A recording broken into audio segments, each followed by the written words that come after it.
Horizon Line is a brand new, we'll say thriller. This definitely isn't horror, but this would be horrifying if it happened to you. I'm going to say right out the gate right now, I don't think many people are going to like this movie. I don't know why.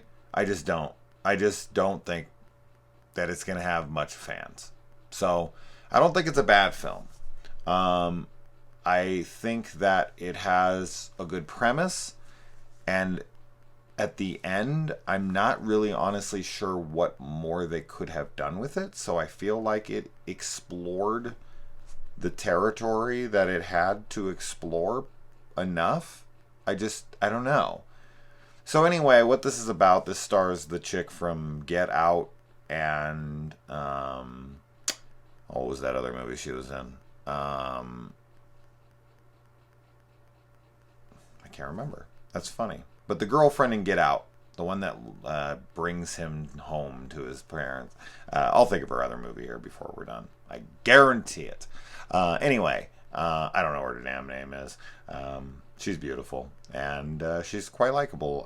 In this movie, she plays this woman who has this romantic fling with this scuba instructor guy, and he lives like on this island, and it's like paradise. And in the opening scene, she has to go back to her job in London, and he's like, stay, and she's like, well, why don't you come? And he's just like, I'm not going back to the city. I live here. This is paradise. You should stay. And she's like, I hate goodbyes. And then, he gets up and she bails on him because she can't be woman enough to face him and say goodbye, which is really fucked up. And then she comes back a year later to a wedding. And there he is. And there's some drama and some, and I will say that's I think is what's going to lose some of the target audience for something like this, a thriller. But it didn't lose me at all. The whole romantic drama angle of the first third of the movie, the first 30 minutes, I quite enjoyed because I like that kind of stuff, and I thought it was well done. I think that it's believable. I think the acting is good from both of them. I believe in their romance. I believe in the heartbreak. I believe in the fights. I believe in the shitty things that she does. I believe in all that stuff. So anyways, it worked for me. It probably won't work for a lot of people because they don't like that kind of stuff in their horror, but this isn't a horror. This is a dramatic thriller. Anyway, I digress. So moving on from that, they end up being late to the ferry, so they can't get on it. Yeah, and she has to catch a plane with Keith David from The Thing and They Live and everything. And he is flying her and him on a plane, and he has a heart attack and he dies. And they are now up in a plane with no pilot, no idea really how to fly. She's had a couple small lessons, but she doesn't, no clue how to land a plane, no clue how to do anything. So she might as well not even know how to fly, to be honest. And there's this huge storm coming in, and they don't know what to do. They're freaking out, and the rest of the movie is the movie. So we'll leave it at that.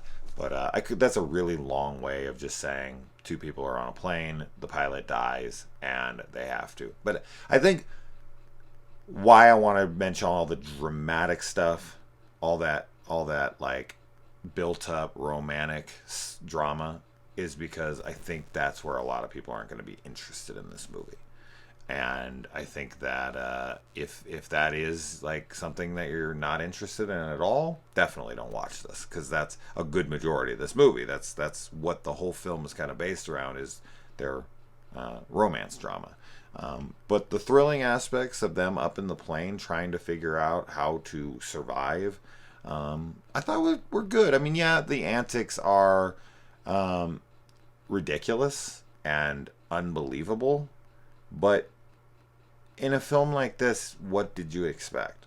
They have to do something to thrill the audience. They have to, do some ridiculous stunts they got to add that drama. They got to add those thrilling set moments, and I liked it. I liked it. At the end of the movie, I was like, it was entertaining.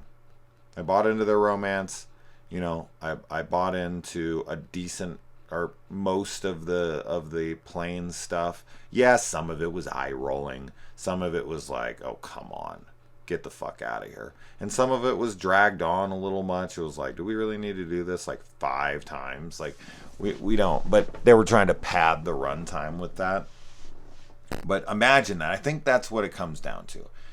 I love these kinds of movies. I love these anything that can go wrong will go wrong, Murphy's Law kind of thing. Now, in Interstellar, he says that Murphy's Law is anything that can happen, will happen. So I think that's the actual thing. I don't think it's the wrong. Not everything that can go wrong will go wrong. It's everything that can happen will happen, which I like. That being said, moving on from that, just being a geek out loud as usual. I like these kinds of movies. I like these like man versus disaster. This, literally, as I'd already said, anything that can go wrong does go wrong. And I'm into that kind of stuff. A movie like Open Water 2 Adrift, which has this kind of like simple premise, but the whole time I'm sitting there thinking, what the fuck would I do? What the fuck would I do? What would I do in this situation? How terrifying. Yeah, it seems basic, but basic doesn't mean it's not scary. So I was sitting there the whole film like, imagine being in a little plane like that, flying, not knowing what to do, flying over the ocean, having no fucking idea how to find land.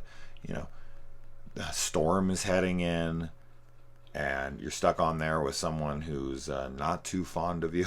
So it's just drama, thrilling, stunts. And for me, I enjoyed it. I definitely think some of you will like it, and I think that some of you will know that you're you. Like, you're going to know from what I said if this is your kind of movie. Yeah, wait till it drops on like a Netflix or something. I wouldn't recommend this to like somebody to rent it. Just wait till it drops on some streaming platform, Prime or something. And if this sounds appealing to you, let me know. Adios.